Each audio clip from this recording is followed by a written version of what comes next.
Bueno, vamos a ver qué nos dice Rosa María Artal, que por cierto me tiene bloqueado en Twitter, pero yo no sé por qué, porque yo no le he hecho nada. Intento retuitear y poner algo y no puedo. Pero bueno, es igual. La leo cada vez que escribe en el diario.es y donde sea. Titula un escrito suyo como bochornoso. Siendo gravísimo el caso Cerdán y Ábalos, lo que toda persona honesta sabe es que no será precisamente el PP quien regenere nada. Sus hipócritas aspavientos buscan condenarnos a los españoles a más corrupción y más protegida por ese gran conglomerado golpista que trabaja tan engrasado en el mismo objetivo. Impactante ver al número 3 del PSOE, Santos Cerdán, en la cárcel acusado de cohecho, organización criminal y tráfico de influencia. Vamos, los másters que normalmente se imparten en Génova 13 a todos los que entran en el PP. Máster de cohecho, máster de organización criminal y máster de tráfico de influencias. En fin, Cerdá está en prisión preventiva a la espera de juicio que determine su culpabilidad como indica el procedimiento. Un hecho verdaderamente grave, no caben excusas ni justificaciones. Pero vista la reacción de Feijóo y compañía en todos sus brazos de presión, cabe preguntarse cómo se atreven a atacar de esa forma en otros lo que ellos, el PP, es una práctica habitual. Lo hacían antes de constituirse en alianza pandillar con Fraga, los 7 ministros del asesino Franco, y lo siguen haciendo hoy día. Gobiernen donde gobierne. Lo mismo da que sea en una ciudad, en una comunidad autónoma, o las veces que han llegado al gobierno. 2 veces y nos han arruinado. Y al mismo tiempo, al propio sistema que rige en España, porque no han entrado en la cárcel grandes piezas del PP, e incluso cómo es posible que no haya sido duramente sancionado como partido después de alterar el resultado de unas elecciones. Ese fue el efecto buscado de los dosieres falsos contra Podemos que perpetró la cloaca policial creada por el gobierno de Rajoy con su ministro Fernández Díaz, pendiente aún de concluir el proceso judicial en marcha desde hace tantos años. Reseñar que a su efecto devastador contribuyeron ya entonces sus terminales judiciales y mediáticas. No es fácil elaborar una lista de gradación ponderada de todo el daño que han hecho a los españoles algunos miembros del PP y sus secuaces. Y es necesario tenerlo en cuenta porque ahora estamos en un momento similar con la técnica perfeccionada y sin asomo de vergüenza ni pudor, a la vez que atacan ir enseñando toda su inmundicia, lo que nos han robado, engañado, manipulado, roto los nervios de indignación. Piden elecciones por la decadencia de este gobierno, dicen. Pero siendo gravísimo el caso de Cerdán y Ábalos, lo que toda persona honesta sabe es que no será precisamente el PP quien regenere nada, porque son una mafia, peor, son la camorra napolitana. Añadiría más putrefacción y, sin la menor duda, más impunidad para lo suyo. Tiene una treintena de juicios pendientes por corrupción y va dando lecciones.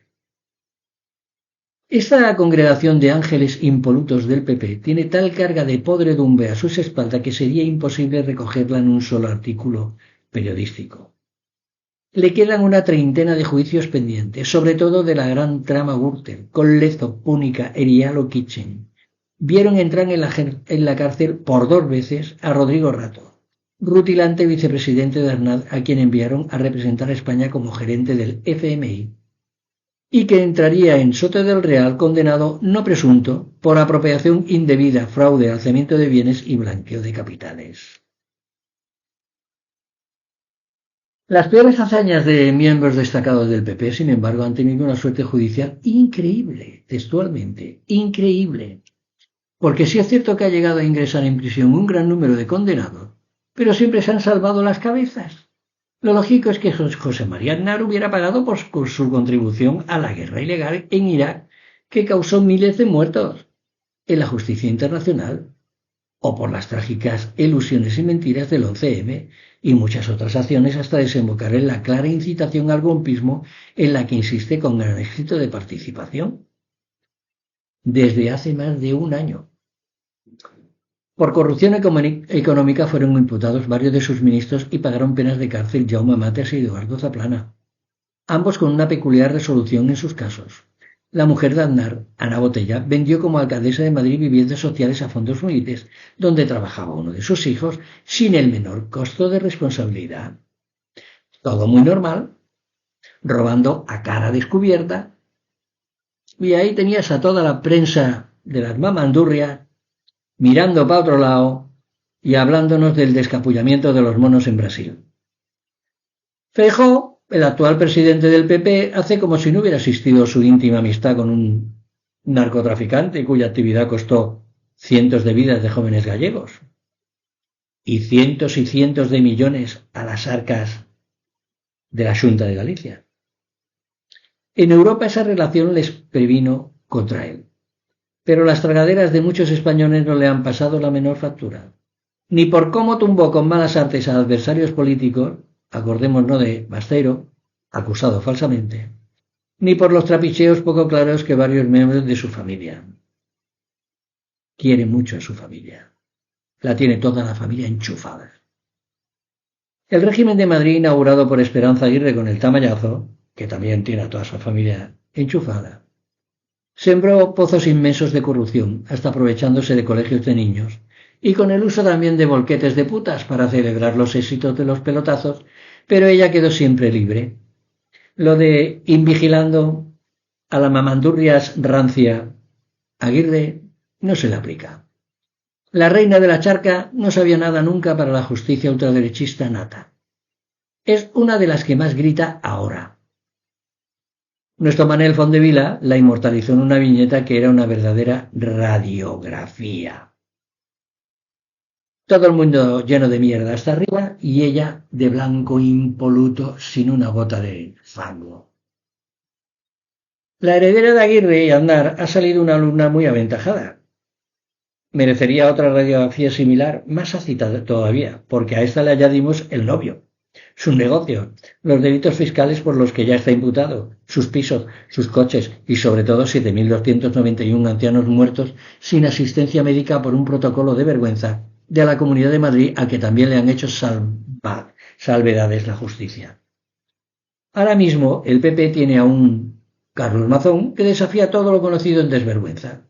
Ahí sigue como si no fuera con él la tragedia grabada de la Dana, forrándose a comidas como esa que costó 853 euros que además pagó 2 veces, y sin contar, transcurridos 9 meses ya, que hizo mientras los ciudadanos de la comunidad que presidía se ahogaban. Nadie lo sabe, o a lo mejor lo imaginamos. Tal vez estaba follando después de comer, pero eso es algo que inimaginable en un personaje como él.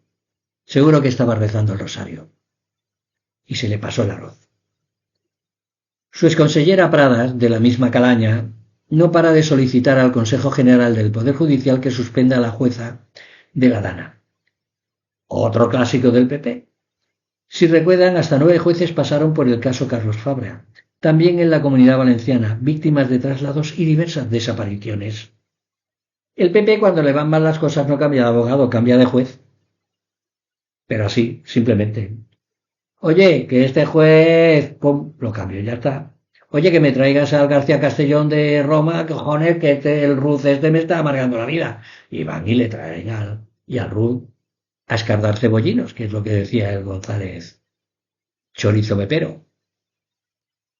Durante años mucha gente sin conciencia se excusó por votar a corruptos con aquello del todos los hacen y el y tú más.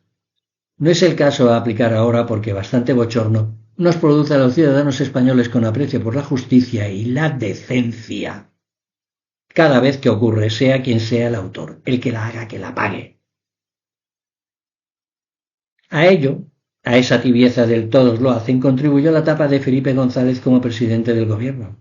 Casi nos habían hecho creer ahora, durante los gobiernos recientes del PSOE, con y sin coalición, que era algo superado. El gobierno de Felipe González tuvo casos de corrupción tan sonados como el del hermano del vicepresidente Alfonso Guerra o el de Luis Roldán, primer civil que dirigió la Guardia Civil mangando lo que pudo con sus vergonzantes jacuzzis. En fin, lo terrible es esto, ver el cuajo con el que toda esa gente aprovecha un caso deleznable de miembros del PSOE para su campaña de derribo al gobierno. No lo hacen para atajar ninguna corrupción, ni uno de ellos es lo que se dice una persona ejemplar, decente, y menos ese que está ahí. Sus hipócritas aspavientos buscan condenarnos a los españoles a más corrupción, más protegida por ese gran conglomerado golpista que trabaja tan engrasado en el mismo objetivo, empezando por los jueces y terminando por la camorra de esa prensa que hiede cantidad a cloaca, añadan a las vueltas ultras violentas que han levantado y que se dedican a asaltar y a pintarrajear. Ya llevan más de 160 sedes del PSOE. La corrupción que siempre ha anidado con fuerza entre algunos españoles lo demostró una vez más en un estudio realizado sobre las elecciones municipales de 2007 que mi memoria ha buscado en los archivos. El 71% de los alcaldes acusados de corrupción mantuvo el poder.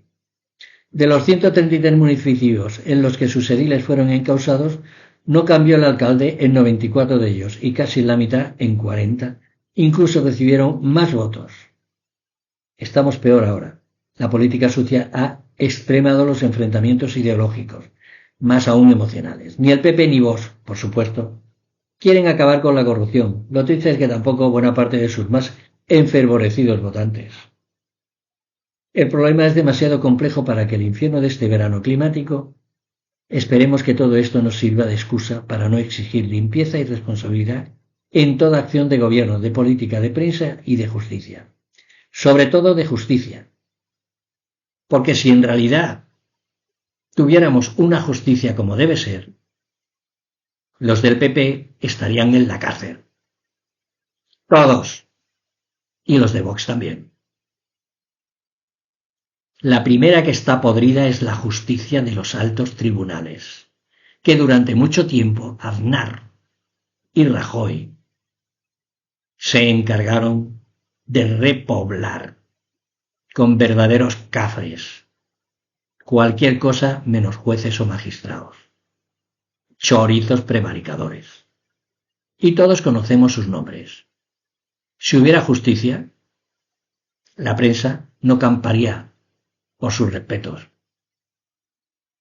ni tampoco el PP, ni Vox. Se cuidarían mucho si la justicia realmente fuera justicia, y no fueran otros que ponen también el cazo para cobrar de nuestros impuestos. Primero hay que limpiar la justicia, para que se pongan ellos derechitos, desde el narcotraficante ese que tengo ahí abajo, al tocino Tellado o a la tocina Muñoz. En fin, chicos, chicas, que tengáis